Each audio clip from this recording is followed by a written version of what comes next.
This is Kim Meyer, host of Choose to Rise. Thanks for listening to the following broadcast on Public House Media.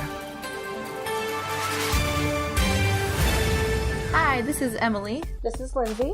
And this is Elizabeth, co-hosts of Beauties and Headcanons here on Public House Media. Thanks for listening to the following broadcast on Public House Media. Once you are done with this episode, we hope you'll come check out our show, Beauties and Headcanons, where we talk nerdy to you about fandoms, fan fiction, and all pop culture for nerds that you can think of. A new show comes out every Friday. Don't forget to subscribe on iTunes so you never miss an episode of Beauties and Headcanons. Thanks again for checking out the following broadcast on Public House Media.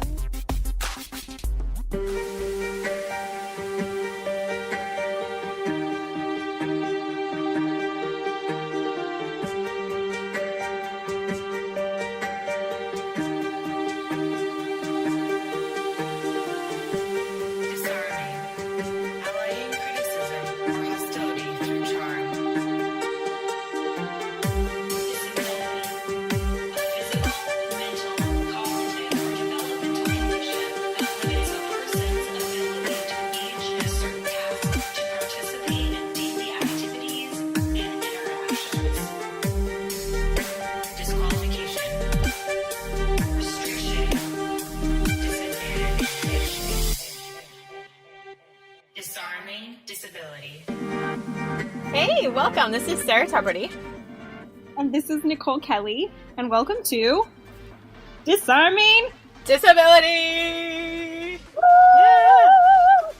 Well, welcome. All right, hello, Nicole. How are you? Sarah, it's rough. I actually, the past couple of days, have been more sick than I have been in a really long time. So that's poopy. Yeah, it is. That is poopy. Being sick's not fun. But sick also happens, so we can't just, ignore that as part of the human experience. Some days really suck, and that's okay. And that's the attitude that I'm really, really trying to take. I had weekend plans that I was really excited to do that had to be canceled, and so that, just sucks. But also, there was nothing I could do about it. So, unfortunately, the past 3 or 4 days, I've been flat on my back in darkness, and not very exciting, honestly. But yet again, just like you said, it's part of the human experience.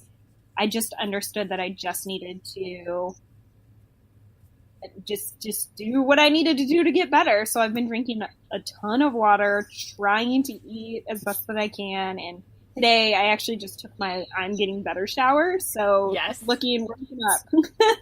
Yay! But I also think there's also just moments of not constant stimulation. I think that we live in a space where there's just tons of stimulation, whether it's stuff that I'm watching or seeing, or someone's texting me, or I'm answering these emails, or I'm watching this video. There's just all of the stimulation that we're being bombarded with.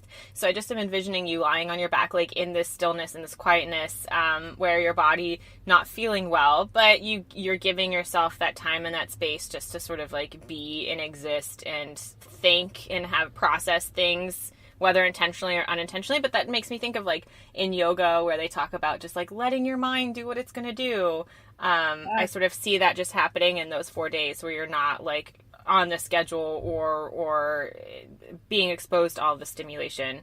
So that's good. We need that. We need that break time. Yeah, totally.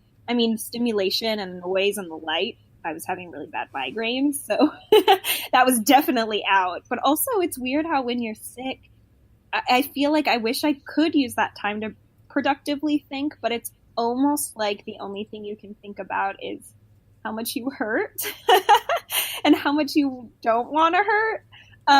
So it's weird how the time when you're sick seems really short but really long at the same time, because you're just everything, the way that you're living life is so different.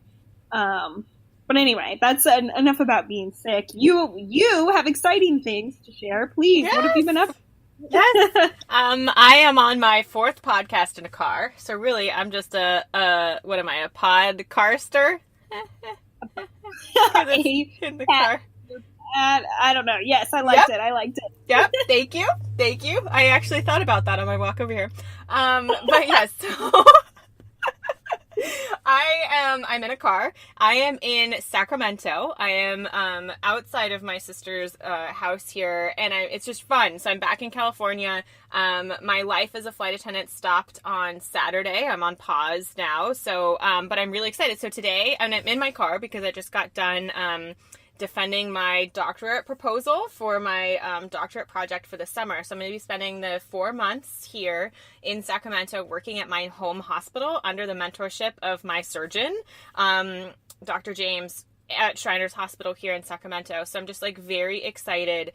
And I'll be putting together a resource to help our community specifically of people with congenital limb differences. So I'm developing a resource to specifically support parents. And it's just really cool to be a part of this world and to not be 14. So now I can actually do stuff with everything that I've learned in this experience to help give back and help move all of this education and resources further. And to walk into this hospital as an adult, knowing that I'm going to create something that will have impact. Because the last time I was there, I had graduated as a patient, where I was sort of receiving care. So it's just this really beautiful full circle. And then to have the direct mentorship from my hand surgeon, who is just a very prominent individual within the hand surgery world. It's just like, I'm so happy. And this is sort of like the culmination of everything I've done in my life. And I'm so excited. So I just defended my proposal and I start on Monday and yes, all of these wonderful things. And I'm so excited because I feel like these are things like this type of content is everything I've been doing in all my side projects. So I'm just really excited that this will be my main project and hoping to continue my life forward. This will continue to be my main project and it's no longer my side project. I'm so happy. So exciting. Congratulations. Yeah. You're going to change the world, and I'm so excited for you to change the world. Oh, yeah. So, it's so good. So many good feelings. I'm not Yeah, cold anymore. I'm not wearing millions of clothes. Like, this is all I'm just happy. I'm so happy. You're in California. You're living life. I'm still stuck in Chicago. It's still cold here. Oh. I'm sorry. I will send you all of my sunshine. Nah, it's cool. That's great. So that's amazing. And I feel like that's a good kind of jump into getting on into reflecting about the episodes we just had.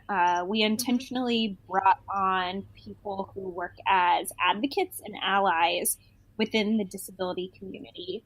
And we wanted to pick their brains on the way that they go about that and the roles in which they feel like they can play within the community and how they go about doing that. So, yeah, Sarah, what initially raises to the top of your brain about conversations we had? Yeah, I have so many thoughts. I think it's important to sort of differentiate that the individuals that we had specifically in this last 2 episodes did not necessarily identify as being within the disability community. And these are almost like our quote unquote able-bodied peers that are helping to advocate the efforts of people within the disability community. Whereas a lot of the other people that we've had on our podcast do identify with the disability community. I know we haven't necessarily explicitly said that, like, hi, I'm blah, blah, blah, and I have this thing.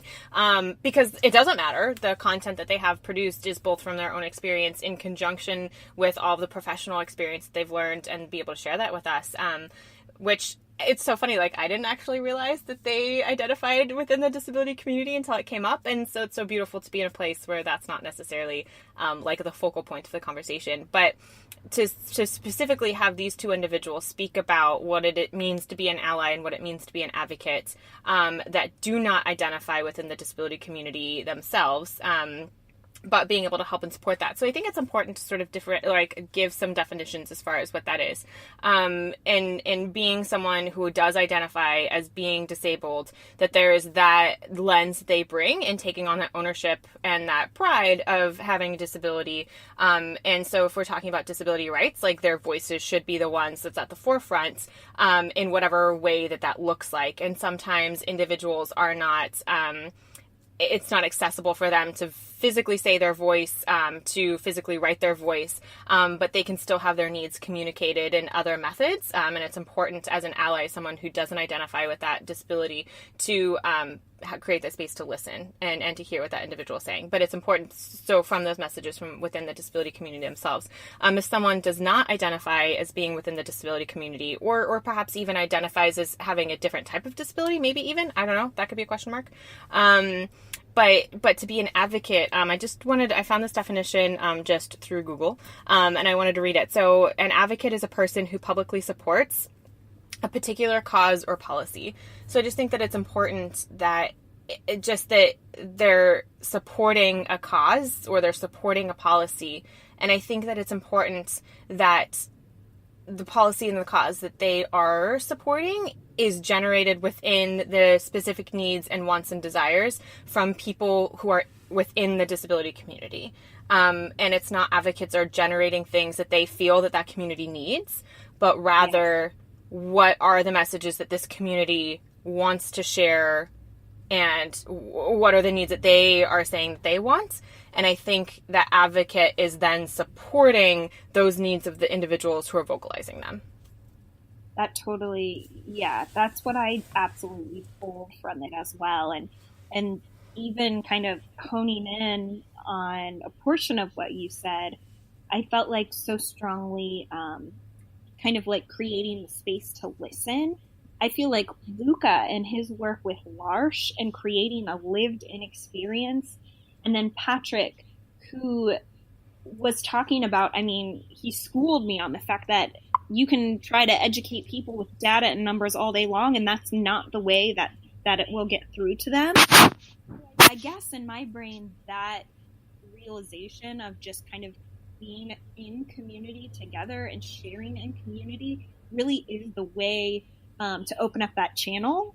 And I think the people who are going to be good advocates and really, really good allies specifically for disability will understand that. And will understand that there's a difference in those roles, and that's not something that's insulting, that is just the way that it should and does work.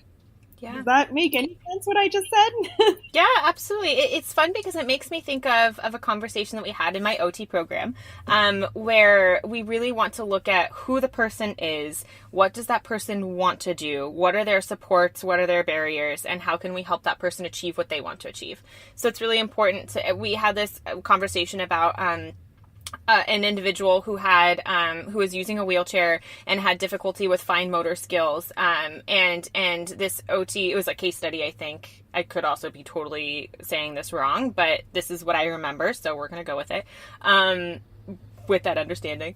But it was an individual, so they went into her home and they saw that she was having difficulty eating at the table and she was being fed by a caregiver.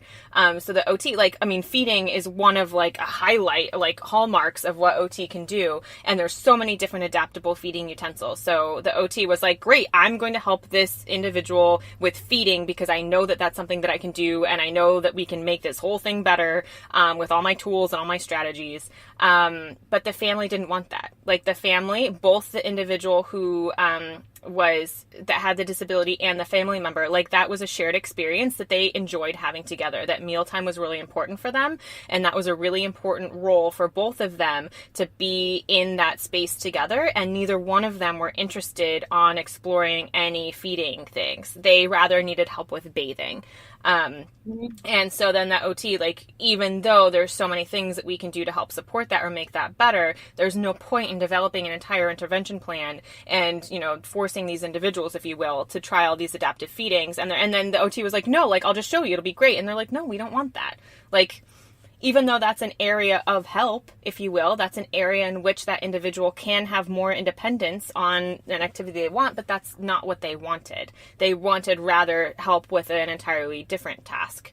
And so I just think of that it's really easy to be someone who is a helper and to be someone who thinks that they're being an advocate and an ally by seeing, oh, I see that these are the needs in this community and I'm going to use my voice and my social power and my my social media accounts or whatever that person has that are beneficial for them. And I'm seeing through my perspective of someone who does not have this disability as that this is what this need is, and I'm going to help change this need, or I'm going to help create messaging to bring awareness to this need, when that isn't necessarily a need that is from within the community itself. Yeah, totally. Totally, that's what I feel too. You know, I feel like, so looking in my life, I feel like the best person who has been the best ally to me is my prosthetist, David Rotter.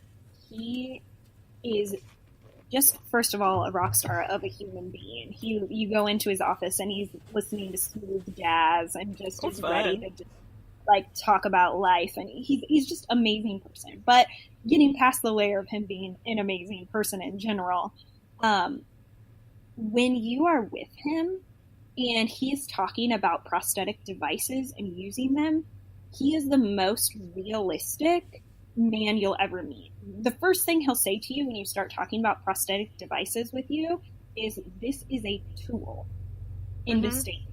This is a tool. It's unrealistic to think you're going to use it in every situation. It's unrealistic to think you're going to wear it from 8 a.m. to 10 p.m. You know, he is the first person to kind of set the realities. And then with that knowledge, he'll listen to what you actually want and need, and then you can go forward from there.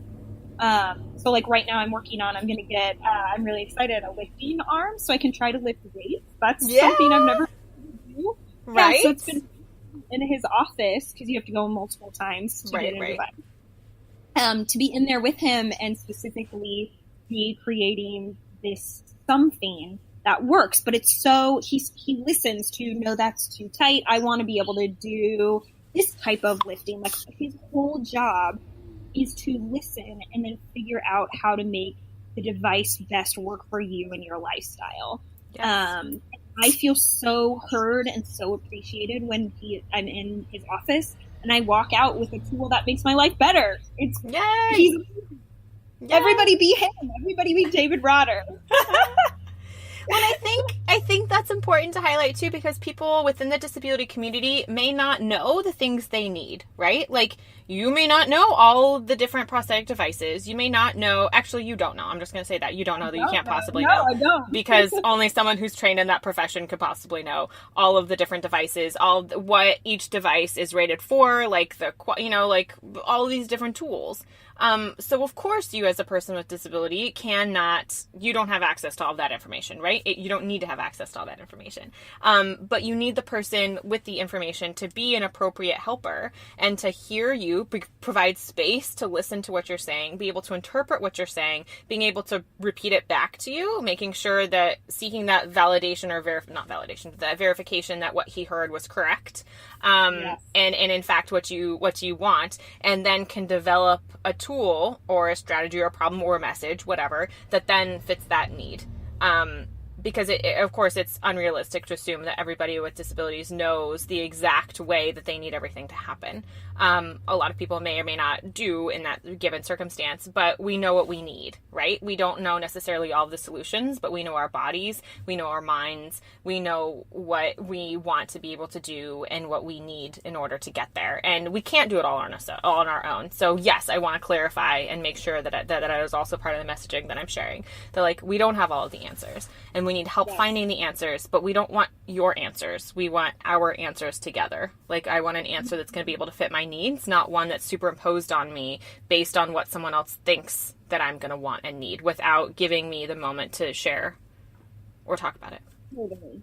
Yes, I couldn't agree with you more. And I know that, just kind of to take a step broader, of course, we are talking specifically from our vantage point of having one hand. You know, we're two white women in our 20s, have a limb difference.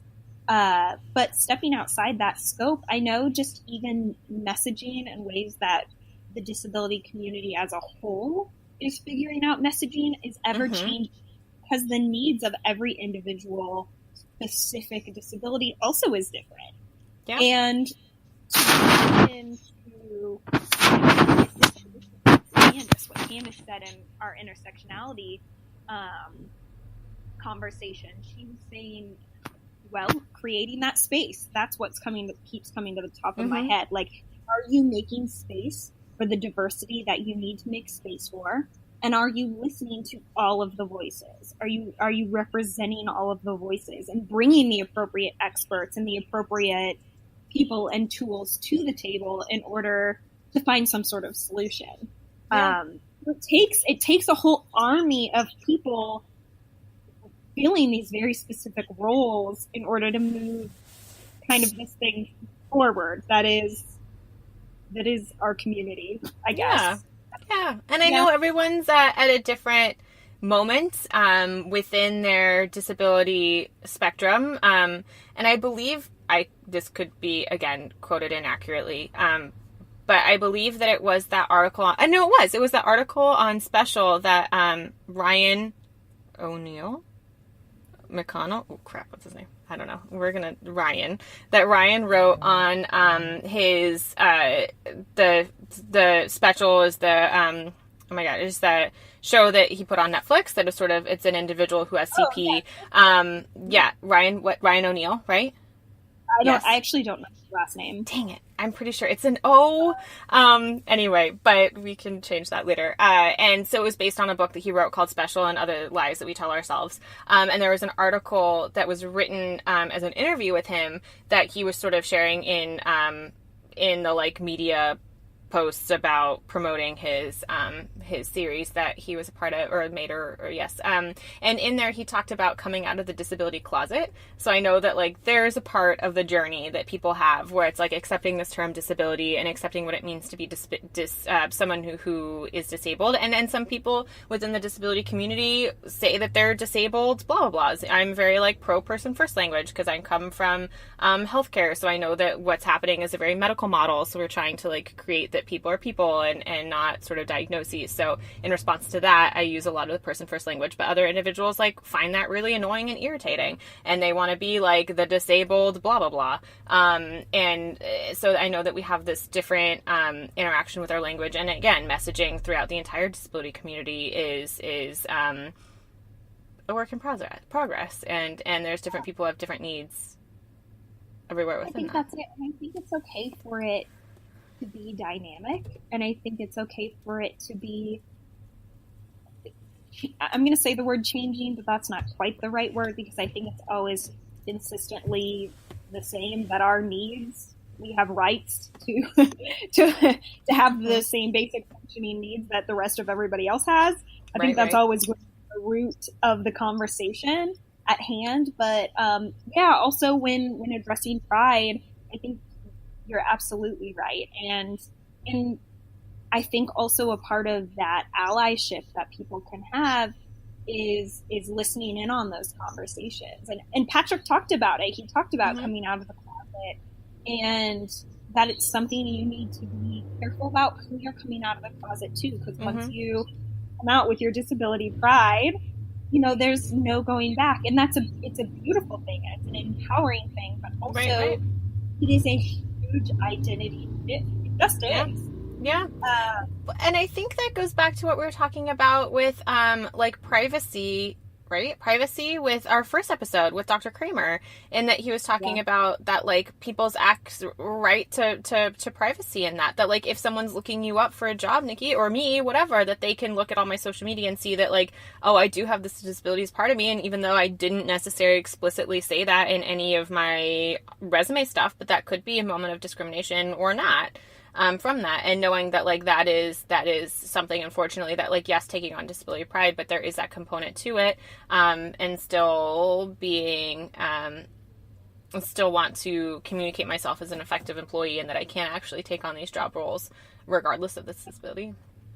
No, totally. That's actually been, that specific point.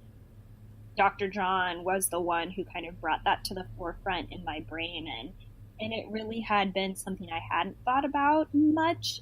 And now, weirdly, I think about it a lot because it does feel really, really unfair that we are in a position where I have to give up my privacy in order to be a part of the conversation. That's not totally true, because I know within communities, Chicago has a really strong disability community. I'm so thankful to feel like I'm a part of that. So of course I'm having one-on-one interactions with mentors and peers who I feel like, I'm able to have these conversations with, but still, there's just this greater reach online, and that's real and that's true, and connecting with the people who have strong voices is really real as well. And so it's been hard for me to reconcile which gets importance. I don't know if that makes sense. Like, these one-on-one interactions with people in person are much more validating to me as a person. So you're actually talking to another human, Right. And it's a community that's centrally located where I am, but at the same time, it's a much smaller reach, right? It's that one-on-one kind of conversation back and forth. So I don't know if any of that made any sense, but it's something that I really have been mulling on and thinking on a lot since we had that conversation with Dr. John. Yeah. Because I know when we first started talking too, that there was this moment where like, there's these two different identities that I hold. There's the Nikki Kelly, and then there's the Nicole Kelly, and they're two different people, and they have two different messages, like they exist in these two different worlds. But they are both you, like you are both of them. So it's hard to sort of be like, how do I interact in one of these worlds? Because that is a piece of me, right? And then how do I interact in another part of these worlds? That's another piece of me. And there's an entirely different like ensuite of level of, not level, but like type of professionalism that happens in both of them. And hard to reconcile the two of them too. Well, and I don't know if you have experienced this. Okay, so a good example is when I am, I'm trying to think of a specific example for you. Okay, so I'm my boyfriend, Nate. We're with his family a lot. He has an amazing family. I'm not just saying that because I know that that's going live to the world. But also the way in which I talk about the disability work that I do to them is very different than if I'm interfacing with somebody who's within the disability world. But which I know that's the way it is, right? Like, you talk business to the people who understand your business. But it's so weird that this section of business is something that's broadcast to the world. So for all I know, they've all read everything that I've ever had to say because it's out there online, right? Like, in theory, they could know so much more about me and about this thing that I talk about a lot without me realizing that, even though when I'm interfacing in real life, those are not the things that we're talking about. And of course I share those posts with them, but it's the way in which I talk about it is very different. Does that make any sense? Yeah. I think so. In that, because there is that sort of, because people are dynamic. People are really complicated beings, and we all take on these different roles, and that's something, again, I really love from the perspective of OT, is we look at people's roles. Like, what is this person's role? What are all the different identities that person takes on, right? Like, you are an individual with disability, you are a podcaster, you are a girlfriend, you are a roommate, like you're a friend, you're a daughter, like you have all of these different spaces, and each one of those roles has a different set of things that comes along with it, right? And so living within this world that is speaking very publicly about the experiences of having disability, and then being someone who is just a person that walks down the street, right? Like, those are two very different places to be. And of course, a person that walks down the street wants to be welcomed and accepted and not judged critically for, speaking publicly about things. I think about this, I think, because in my, I know in my social media stories, and I say stories meaning like the content I produce, not like my Instagram story, because we have words or different things now. But I know that like I share very hard conversations. Like, I have been the most vulnerable on my Instagram, and that was really important for me to liberate myself from these messages, because I'm not hiding them and holding on to them anymore. I'm not letting them give me I'm not giving them power to limit my perception of myself, right? So me saying them out loud publicly to anyone could look at them, right? And I was anxious. Like, I was anxious what people I went to elementary school with would say, because I've never shared any of these things with them. I was anxious for some friends that I've been really good friends with to see that, because these are themes and concepts that I didn't know how to talk about them, so I didn't talk about them. I didn't have any of the words. I was nowhere near the pride to be able to publicly speak about any of them, so I didn't. And I don't want them to think that they're bad friends, because they weren't at all.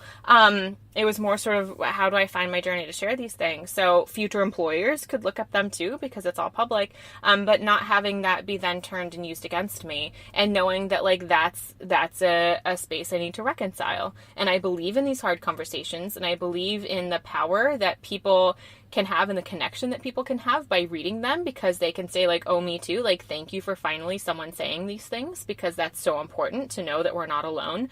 And I think it's really easy to be like, everything's great, I'm normal, like everything's fine, everything's wonderful, we're just like any other kid, where it's like, no. And what is any other kid? Like, we all have these pieces of the human experience that are difficult, and I think it's important to acknowledge that they're difficult. Just like you're having a sick weekend, there's nothing wrong with having a sick weekend. It's not the most fun, but sick weekends are important.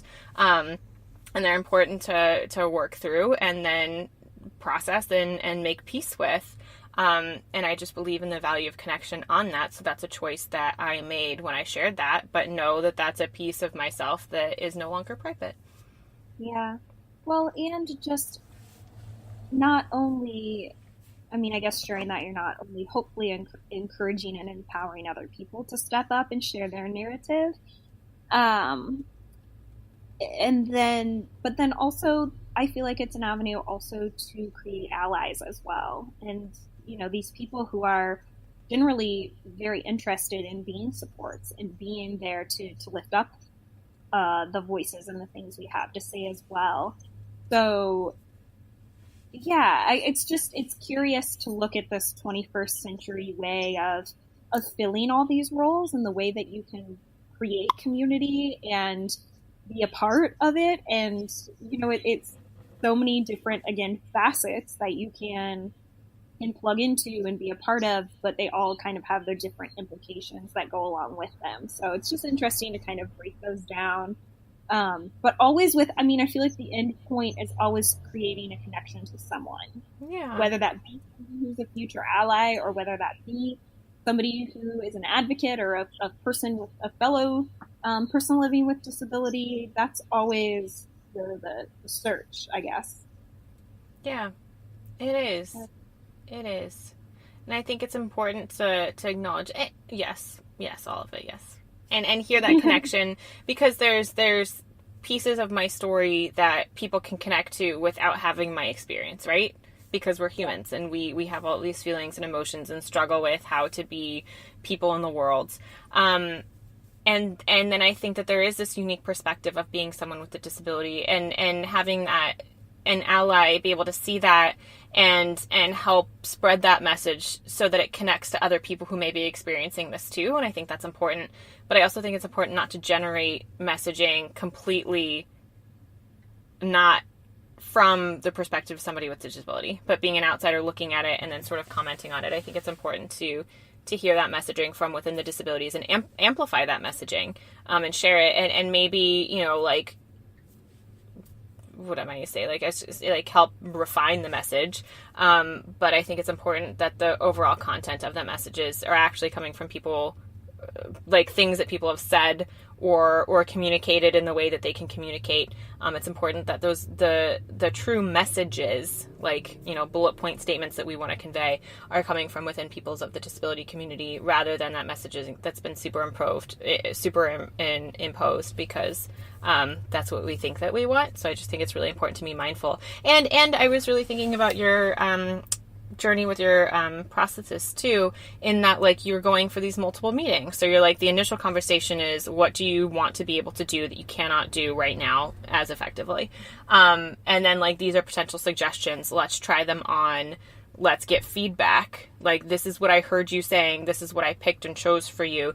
Does this work for you? Great. If it doesn't, like, let's find a new one. So I think it's important to include people with disabilities throughout that entirety of the conversation, just to make sure that people without disabilities are like truly understanding what that message was, and then being able to amplify it from there. Totally. I totally agree with everything you just said. Yeah, I do. And it takes a village to move messaging along and to amplify the voices. And, everybody has a part to play. I come from a theater background, right? Mm-hmm. Like, everybody has a role, and those roles are well defined, and you have a certain costume that you wear and certain mm-hmm. lines that you play. And I think doing the homework to understand where you fall within this community is so important to understanding how you can be of help. Because if you haven't done that homework, you could be actually unintentionally hurting the community. Yeah. I don't think that anybody's intention is ever to do that. I don't think.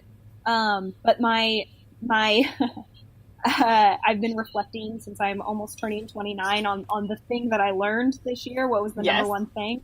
And the number one thing I learned in my 28th year of life was that good intention does not always mean good. Yeah.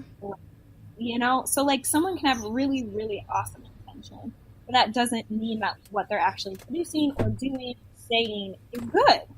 And so just someone being able to pause and do the homework and put yourself in check to make sure that you actually are doing something that's helpful. I think is really right. Yeah. And I know I said messaging a lot. I think I just was perseverating on messaging there, but it's really anything. It's building a space. It's helping create policy. It's helping change policy. Like anything that individuals with disabilities need. It's helping someone find an alternative strategy or building a tool from someone. It's any of those gamuts is how an individual can be an advocate. So I really appreciate how you said that we all have a role to play and a costume to put on, and even like a job within that. It's not necessarily everyone on theater. It's everyone. It could be people sitting and watching the production and supporting the production that way. It's people who are doing all of the lighting and the sound and the background work and who made stuff here and there. It's not just the people on the stage, and there's absolutely a whole world of advocates who are not on stage. There are all of the other support that happens everywhere else that don't necessarily get that stage limelight, if you will, but are still crucial components of it. But the actors and the players on stage should be the people with disabilities. Yes. And then your backstage crew that should be the people providing tools. Those should be your doctors. Those should be your prosthetists. Those should be the other supports. Mothers and fathers. Yes. Yeah, mothers and fathers and aunts siblings and uncles. Yes, people who are more intimately friends, much more familiar with the experience.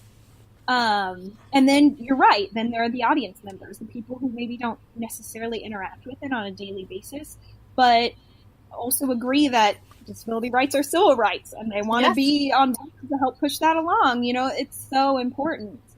I think I'm really, really thankful for the two guests that we pulled and had. I just thought they had such wisdom, and I could listen to Luca talk all day long, for real. I know. He's such a fire. So I felt like both of them brought such quality, and in addition, I just think that the thing that I pulled, that I'm just reiterating now kind of what I said before, that they both equally said, was creating that space to listen and be in community with the person. Yes. Just being the person to another person, really. So, yes. I loved that. Yes. That's so beautiful. And that's it. That's the end of the day. That's how you be an advocate. That's how we need you as an advocate. That is how we need you as an advocate. Cool. Yeah. So, Sarah, we only have one episode left. Oh my gosh. It seems like... Yeah. Oh, you want me to tell them? Got it. Lovely. So that's it. This concludes our ally chapter. I'm sorry. Yes, I'm also very hungry, so I'm going to meet up with dinner. I'm going to have dinner with my sister here, so I'm just like thinking about food, which is lovely. Yes. And so we just finished up our section on allies.